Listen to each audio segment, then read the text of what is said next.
Salam Just Talk. Hari ini gue mau bikin dua video. Yang siang gue posting Liverpool dan Chelsea, dan agak sorean Barca dan Juve. Jadi gue bikin video ini pas Juve lagi half time. Lu lihat City masih main, Juve pas half time. Sekarang gue mau bahas Liverpool dulu. Liverpool seri lawan Burnley, oke? Ball possession 71% banding 29. Shots on target 9. Shots off target 10. Jadi total 19 shots. Dibanding Burnley 3 shots off target, 3 shot on target. Corner aja Liverpool 11, Burnley cuma 6. Tapi skor 1-1. Kalau dibilang Liverpool main jelek, nggak juga. Tapi kali ini Klopp merotasi. Nih gue lagi lihat Williams gantiin Trent, terus Curtis Jones gantiin Henderson yang memang cedera. Di depan tetap Salah, Firmino, Mane. Cuman dua pemain diganti ini, kalau gue bilang tetap ngaruh, terutama Trent yang akhirnya masuk, dan Curtis Jones gantiin siapa namanya, Keita, jadi kembali full team. Williams ya gak terlalu buruk sih, pasti masih di bawah Trent lah. Cuman kalau untuk pemain muda dibeli jam terbang nggak ada masalah. Tapi yang Curtis Jones ini yang menurut gue nggak banget.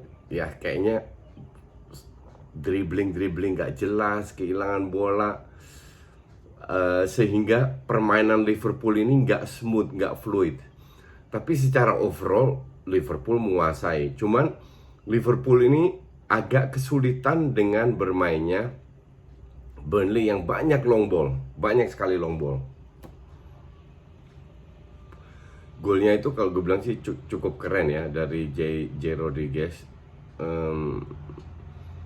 Dan yang gue mau sampaikan satu, siapa namanya, Nick Pope ini harusnya jadi kiper utama timnas Inggris ya, dibanding siapa itu dari Everton yang kecil itu, Pickford. Karena berkat Nick Pope juga Liverpool nggak bisa cetak lebih dari 1 gol. Tapi di sisi lain gue nggak ngerti ya, temen-temennya ini kayaknya pengen Muhammad Salah cetak banyak gol untuk jadi top skor atau apa. Salah, dia egoisnya minta ampun. Dan gue tidak melihat mereka bermain dengan full confidence. Gue merasa karena mereka sudah juara mungkin ya, jadi ngepresnya itu sosok keyakinan untuk menang itu nggak ada. Kita tahu Liverpool itu tahun lalu ya, terutama seringkali nggak main bagus juga, but they still win the game. Menit terakhir, penalti, whatever lah, 15-10 menit terakhir selalu cetak gol. Oke, kali ini nggak bisa. Atau mungkin mereka sudah juara atau apa, nggak, gue nggak ngerti. Cuman harus diakui, menurut gue ya, tahun 2020 performa Liverpool drop. Mulai sebelum liburan dan setelah liburan ketemu Everton, rotasi 2 orang ngedrop. Habis itu waktu lawan Crystal Palace nggak salah, baru mereka mendominasi. Setelah mereka juara, Klopp selalu merotasi 2-3 pemain, nggak lebih dari itu, dari pemain intinya ya. Dan itu nggak berjalan sama sekali. Jadi kalau gue jadi Klopp sih, gue pusing. Asli gue pusing. Kalau sana ada yang cedera, kalau sana ada yang suspend, atau ada alasan apapun, nggak bisa, mesinnya itu nggak jalan. Dan pertanyaannya kan sekarang, siapa yang bisa menggantikan Keita masuk? Oxlade nggak banget. Ini kita lihat di bench, Lovren nggak banget, Adrian nggak usah dibahas, Minimano lagi, Shaqiri nggak tahu, Origi udah terlalu banyak peluang, masih ada Harvey Elliott. berat di rambut, jadi susah. Gue bilang Liverpool harus beli at least 3 pemain, 3-5 pemain harus, kalau mereka ingin bersaing di papan atas di Champions League dan juga di Liga, karena masih ada 2 piala ciki itu kan. Jadi kalau gue jadi klub sih gue pusing ngelihat pelapis gue yang bermain seperti itu. Lu hanya rotasi 2-3 pemain loh. Lu kan lihat City main rotasi 6-7 pemain sama mainnya. Nah, ini yang nggak dimiliki oleh Liverpool, dan keberuntungan itu tidak selalu datang. Harus diakui juga, Liverpool sering beruntung, sering cetak gol di akhir-akhir ini. Walaupun mereka layak juara, sangat layak dengan 20 poin atau whatever lah. Tapi untuk musim depan harus dirombak. Gue juga tidak terlalu anggap match ini serius karena mereka sudah juara. Cuman kalau gue sebagai klub kan gue pengen sisanya ini melihat pemain-pemain siapa yang dipertahankan, siapa yang tidak. Yang jelas starting 11 itu harus dipertahankan semua, kecuali ya sekali lagi gue nggak begitu impress dengan Joe Gomez. Gue lebih suka Matip, tapi ya ini selera aja. Oke, kita pindah ke Chelsea. Chelsea ini aduh, gimana ya, kalah 3-0 lawan Sheffield. Sheffield ini sama MU diobok-obok loh, bener-bener diobok-obok. Gue nonton match itu. Sama Arsenal pun diobok-obok. Sama Chelsea kebalikan, Chelsea yang diobok-obok. Dan ya jujur layak menang. Oke, ball possession 76% Chelsea, Sheffield 24.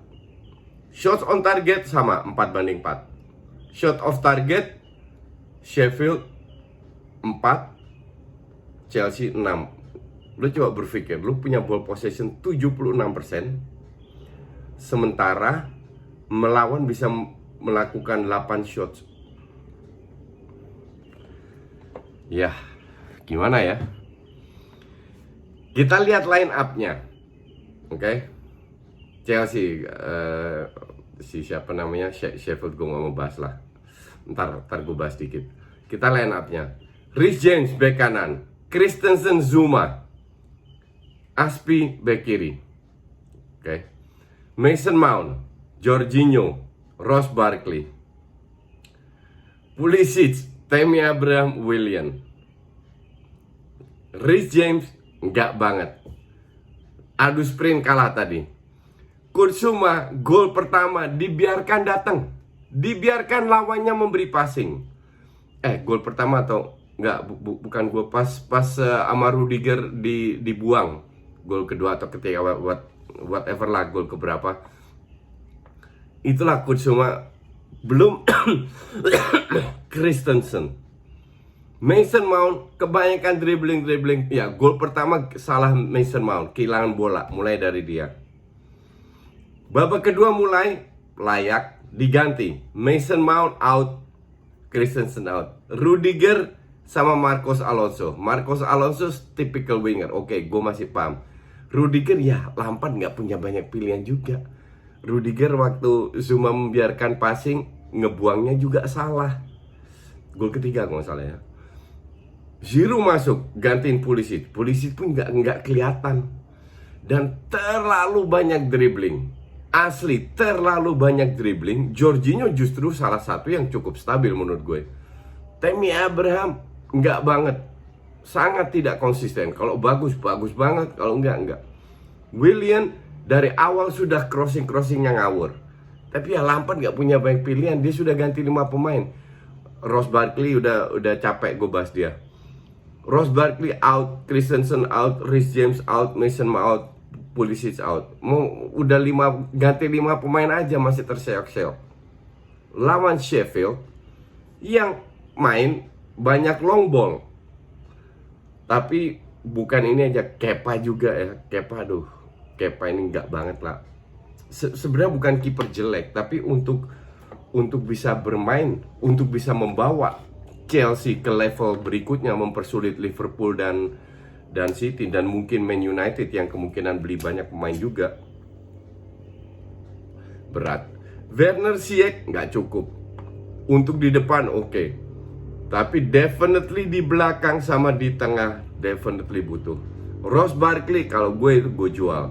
Mason Mount, Pulisic masih bisa. Aspi, Alonso bisa dikasih kesempatan sebagai pelapis. Kurzuma, Rudiger, Christensen, Kepa out semua. Menurut gue. Jadi gue nggak tahu juga. Orang tadi di Twitter banyak salahkan Lampard. Gue kalau jadi Lampard pusing juga. Kalau pemain lu passing aja nggak bisa, dribbling doang, kehilangan bola. Gue nggak tahu apakah itu tujuannya Lampard atau enggak. Tapi Chelsea dari 4 match terakhir mereka menang 2 kalah 2 kan. Tapi lawan Crystal Palace itu nggak layak menang. Jadi bisa dibilang lawan Watford aja mereka menguasai.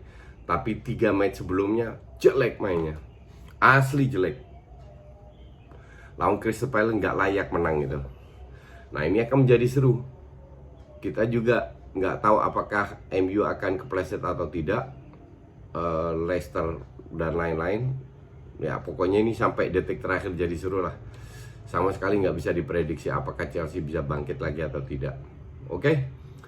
Itu aja dulu. Nanti Barca dan Juve. Thanks for watching.